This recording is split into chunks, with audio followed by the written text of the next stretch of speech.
அதிமுகவிலிருந்து விலகி இன்று திமுகவில் இணைந்தார். அதிமுக அமைப்பு செயலாளராக இருந்த முன்னாள் எம்பி மைத்ரேயன். கூடுதல் விவரங்களோடு நிகரார் செய்தியாளர் அன்புச்செல்வன். அன்புச்செல்வன், வணக்கம். விவரங்கள். அதிமுகவின் முன்னாள் நாடாளுமன்ற உறுப்பினரும் அமைப்பு செயலராக இருந்த மைத்ரேயன் தற்போது திமுகவில் தன்னை இணைத்துக் கொண்டிருக்கிறார். சென்னை அண்ணா அறிவாலயத்தில் முதலமைச்சரும் திமுக தலைவருமான மு.க. ஸ்டாலின் முன்னிலையில் மைத்ரேயன் தன்னை இணைத்துக் கொண்டிருக்கிறார். குறிப்பாக அதிமுகவில் முக்கியமான பொறுப்புகளில் வகித்தும் அதுபோல 3 முறை ராஜ்யசபையினுடைய நாடாளுமன்ற உறுப்பினராக பதவி வைத்தவர் தான் மைத்ரேயன். இவர் முதலில் பாஜகவில் இருந்தாலும் அதைத் தொடர்ந்து 1999ஆம் ஆண்டு அதிமுகவில் தன்னை இணைத்துக் கொண்டார். அதைத் தொடர்ந்துதான் அவருக்கு 3 முறை ராஜ்யசபா பொறுப்பு என்பது வகிக்கப்பட்டிருந்தது.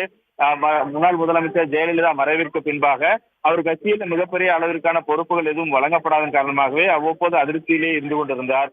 இந்த சூழ்நிலையில் தான் இருந்து பாஜகவுக்கு இணைந்த மைத்ரேயன் அதைத் தொடர்ந்து தற்போது அதிமுகவுக்கு மீண்டும் இணைந்தார். இந்த நிலையில் தான் அதிமுகவை பொறுத்தவரை கட்சியினுடைய முக்கியமான முடிவுகள் எடுப்பதாக இருந்தாலும் சரி, பல்வேறு விவகாரங்களில் தன்னை புறக்கணிக்கப்படுவதாக கருதி கொண்டிருந்த நிலையில் தான் தற்போது மைத்ரேயன் திமுகவில் முதலமைச்சரும் திமுக தலைவருமான மு.க. ஸ்டாலின் முன்னிலையில் தன்னை இணைத்துக் கொண்டிருக்கிறார்.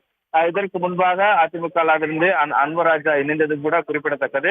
இவராக அதிமுகவில் மிக முக்கியமாக மறைந்த முதலமைச்சர் ஜெயலலிதா இருந்தபோது முக்கிய பொறுப்பு வகித்தவர்கள் எல்லாம் ஓரங்கட்டப்படக்கூடிய நிலையிலும் தங்களுடைய கருத்துக்களை முழுமையாக தெரிவிக்க முடியாத நிலையில் தான் அதிமுகவில் இருந்து கொண்டிருந்ததாக ஒரு அதிருப்தியையும் கூட அவர்கள் வெளிப்படுத்தி வந்திருந்தனர். அந்த அடிப்படையில் பார்க்கும்போது அதிமுகவிலிருந்து அன்வராஜாவை தொடர்ந்து தற்போது திமுகவில் மைத்ரேயன் இணைந்திருப்பதும் குறிப்பிடத்தக்கது. இந்த நிலையில் தான் முதலமைச்சர் மு.க. ஸ்டாலின் முன்னிலையில் தன்னை இணைத்துக் கொண்டிருக்கிறார்.